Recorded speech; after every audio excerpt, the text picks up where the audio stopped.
Spoiler One Piece 1098.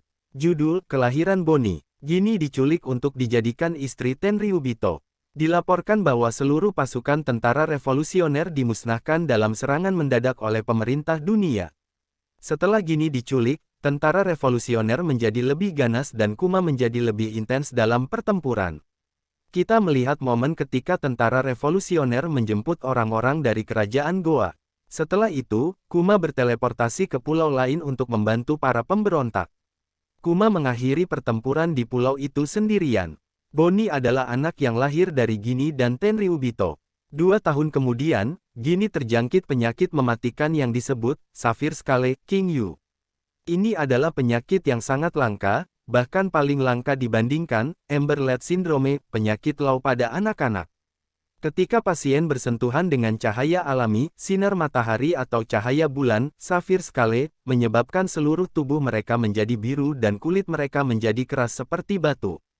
Ginny menjadi tidak bisa dikenali karena penyakitnya, jadi Tenryubito melepaskannya. Ginny kembali ke kerajaan Sorbet dan meninggalkan Bonnie bersama para tetua dari pulau itu. Kemudian Ginny menghubungi tentara revolusioner dari dalam gereja tempat dia tinggal bersama Kuma. Ginny, aku benar-benar ingin bertemu semuanya lagi. Tapi ini adalah perpisahan. Ivankov, apa? Kuma, apa yang kamu bicarakan Ginny? Kupikir aku tidak akan pernah bertemu denganmu lagi. Di mana kamu sekarang? Aku akan segera ke sana. Selama percakapan, mereka mengidentifikasi lokasi Ginny, jadi Kuma berteleportasi ke kerajaan Sorbet. Ginny mengatakan satu hal terakhir kepada Kuma, tapi dia tidak bisa mendengarnya karena dia sedang berteleportasi ke tempat Ginny berada. Ginny, Kuma, aku mencintaimu. Kuma tiba di kerajaan Sorbet tapi Ginny sudah mati. Kuma membaringkan Ginny untuk beristirahat. Kuma memutuskan untuk membesarkan Bonnie dengan bantuan para tetua. Kuma berteleportasi untuk membantu tentara revolusioner dari waktu ke waktu, termasuk dia melatih Sabo. Namun sayangnya, Bonnie mulai mengidap penyakit Sapphire Skull juga, jadi Kuma memutuskan untuk keluar dari tentara revolusioner dan merawatnya.